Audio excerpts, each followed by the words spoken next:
Le attività della nostra vita sono spesso basate sulla ricerca e sul computo degli oggetti. Per tale ragione occorre ricercare la massima efficienza nella scrittura di programmi che abbiano a che fare con la ricerca. In questo video prenderemo in considerazione l'algoritmo di ricerca lineare e quello di ricerca binaria e mostreremo quanto il secondo sia più efficiente del primo. L'algoritmo di ricerca lineare prevede di prendere in considerazione un oggetto alla volta da un gruppo di n oggetti in modo sequenziale e confrontarlo con il nostro campione di ricerca. Se i criteri di ricerca corrispondono, abbiamo concluso la ricerca, altrimenti prendiamo in considerazione l'elemento successivo. È evidente che il tempo di ricerca del nostro elemento all'interno dell'insieme cresce in modo lineare. Tanto maggiore è il numero di oggetti dell'insieme, tanto maggiore sarà il tempo medio per trovare il nostro elemento. Le cose cambiano se il nostro insieme contiene elementi già ordinati alfabeticamente o numericamente. In questo caso, infatti, possiamo usare un algoritmo differente. Iniziamo dal centro dell'elenco. Se il nostro valore è inferiore, buttiamo via la parte superiore dell'elenco, altrimenti buttiamo via quella inferiore. Dimezziamo ulteriormente l'elenco. Se il nostro valore è inferiore, buttiamo di nuovo via la parte superiore dell'elenco stesso, altrimenti eliminiamo la parte inferiore. Continuiamo a dimezzare l'elenco, sin quando arriveremo a trovare il nostro elemento o non sarà più possibile dimezzare la nostra lista. Quanti confronti avremo effettuato se troviamo l'elemento? Nel caso peggiore, la ricerca lineare richiede n confronti su n oggetti, tipicamente quando l'elemento che cerchiamo è alla fine dell'elenco. La ricerca binaria, invece, richiede solamente il logaritmo base 2 di n per gli stessi n elementi. In altri termini, troveremo un oggetto tra 1000 elementi con al massimo 10 confronti e tra 1.000.000 di elementi con 20 confronti al massimo. Pazzesco! Abbiamo visto come funzionano gli algoritmi di ricerca lineare e ricerca binaria. Passiamo ora al nostro sorgente e vediamo come implementarlo in linguaggio C. Includiamo la libreria stdio, stdlib e time. Definiamo poi il numero di elementi tra i quali vogliamo cercare, in questo caso 1000 elementi. Poi vedremo che modificando il numero degli elementi verrà modificato anche il tempo di ricerca. Definiamo un item, l'item che vogliamo scegliere, cercare all'interno del nostro elenco di items, che è questo qui. L'elenco sarà composto di n elementi e inizializzato a 0. Definiremo anche t1 e dt, meglio t1 e dt come variabili legate al nostro cronometro, al nostro clock. cmpfunc è una funzione definita, una macro definita per l'utilizzo del quicksort, vedremo a cosa serve, mentre binary search è la nostra funzione effettiva di ricerca binaria. Definiamo un inizio, la fine come fine dell'array, n-1 partendo da 0 sono n elementi, e il centro uguale a 0.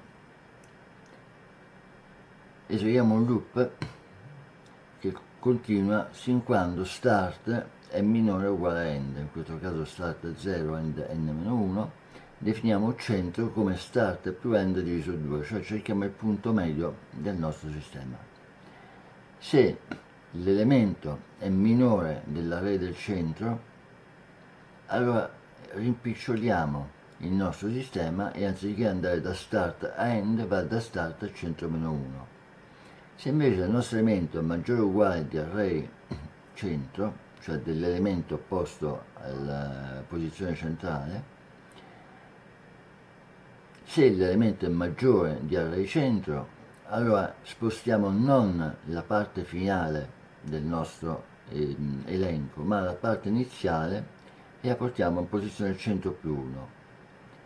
Se invece non è né minore né maggiore di array centro, allora abbiamo esattamente l'elemento che stiamo cercando e quindi lo ritorniamo. Sostanzialmente eseguiamo una ricerca diminuendo sempre di più i margini di ricerca per arrivare alla fine all'elemento che ci serve. Siamo sicuri di arrivare a questo punto perché vedremo l'elemento lo inseriamo noi. Se invece non dovessimo trovare questo elemento, torneremo a -1, che significa che l'elemento non è stato trovato. Vediamo il main. Determiniamo un cronometro, T1 è l'elemento iniziale, diciamo il punto 0 del cronometro, e dt sarà una delta time. Inizializziamo poi il contatore random, cioè il nostro timer, carichiamo l'elenco con n elementi compresi tra 0 e 999.999.998.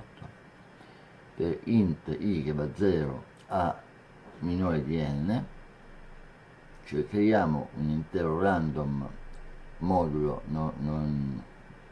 999.999.999.998 o 99 in questo caso, e lo inseriamo in posizione i finché abbiamo una i. Quindi abbiamo questo elenco che è pieno di elementi di ricerca compresi tra 0 e questo numero qui, diciamo 1 miliardo per semplicità. Aggiungiamo in coda, in posizione n-1, il nostro item alla fine dell'elenco. Item avevamo definito qui. Quindi chiamiamo la funzione qsort. Qsort è sostanzialmente la funzione di quicksort della standard lib del C, che prende l'elenco, il nostro array, la grandezza dell'elenco n, la misura di ciascuno degli elementi, nel nostro caso è un intero, size of int, e una funzione di comparazione cmpfunc utilizzata per il controllo, per il confronto, che è quella che abbiamo definito in questo punto. Eseguito il quicksort abbiamo l'elenco che è sortato, cioè in ordine crescente di numero.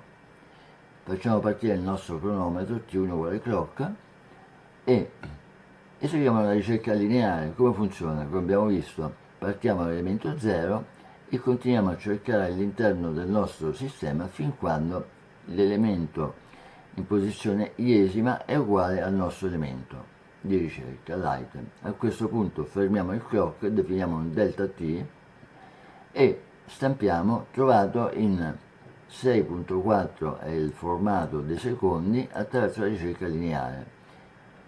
Qual è la variabile? È dt meno t1, cioè il delta time meno il tempo iniziale, moltiplicato 100 per il numero di clock ogni secondo. Ci dà esattamente il numero di secondi necessari nella ricerca. Qui abbiamo 4 cifre significative dopo la virgola, che indica quindi che siamo in grado di calcolare il decimillesimo di secondo della velocità di esecuzione della nostra funzione.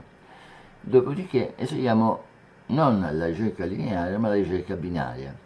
Facciamo nuovamente partire il nostro clock, chiamiamo la funzione binary search passando di nuovo l'elenco degli elementi da cercare e l'elemento da cercare, chiamiamo questa funzione. Quando questa funzione sarà terminata prendiamo il tempo finale, delta time, e stamperemo ugualmente la frase trovato in 8 secondi con ricerca binaria, stavolta anziché ricerca lineare. Il valore di calcolo è lo stesso, l'unica cosa è che il tempo iniziale e il tempo finale sono stati modificati in quanto dobbiamo cloccare, cronometrare un'altra funzione. Passiamo qui, compiliamo il nostro prodotto, facciamo partire il prodotto e vediamo che la ricerca ha richiesto 3 decimillesimi di secondo con ricerca lineare e 1 decimillesimo di secondo con ricerca binaria. Abbiamo detto 1000 elementi. Proviamo ad aumentare a 10.000 elementi e vediamo che succede. Ricompiliamo, rilanciamo la ricerca. Siamo passati da 3 decimillesimi di secondo a 19 decimillesimi di secondo, quasi 2 millesimi. È quasi raddoppiato, cioè decuplicato il tempo. Abbiamo decuplicato gli elementi, vediamo che siamo passati da 3 a 20. Aggiungiamo un altro 0 e vediamo che succede. Salviamo, compiliamo. Siamo passati da 19 a 273, quindi abbiamo nuovamente quasi decuplicato il tempo di ricerca. Sono 27,3 millesimi di secondo. Il tempo della ricerca binaria rimane sempre più o meno fissato in un decimillesimo. Aggiungiamo un altro 0,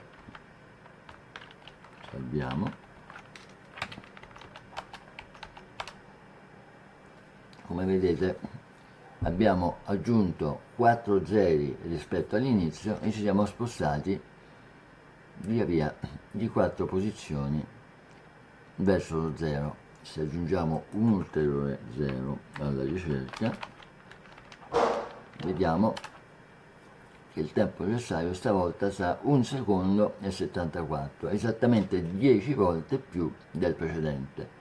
Questo ci permette di dimostrare anche dal punto di vista pratico che l'algoritmo ha una complessità lineare, vale a dire se noi aumentiamo di 10 volte il numero degli elementi, il tempo aumenta di 10 volte. Facciamo un ulteriore tentativo e vediamo come stavolta verrà richiesto un tempo ancora superiore, intorno ai 17 secondi e mezzo.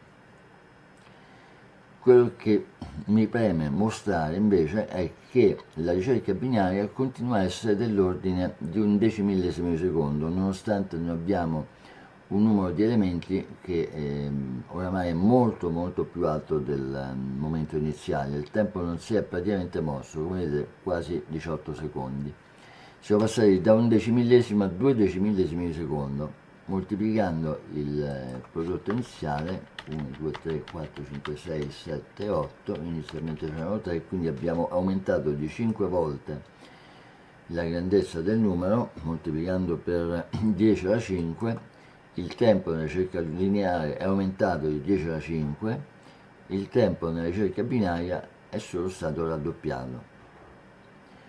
Questo dimostra una volta di più quanto effettivamente sia più efficiente la ricerca binaria nei confronti della ricerca lineare. E per oggi abbiamo terminato. Se il video vi è piaciuto non dimenticatevi di sottoscrivere il canale e di lasciare un like. Sul nostro blog troverete quotidianamente nuovi articoli relativi a Raspberry e Arduino.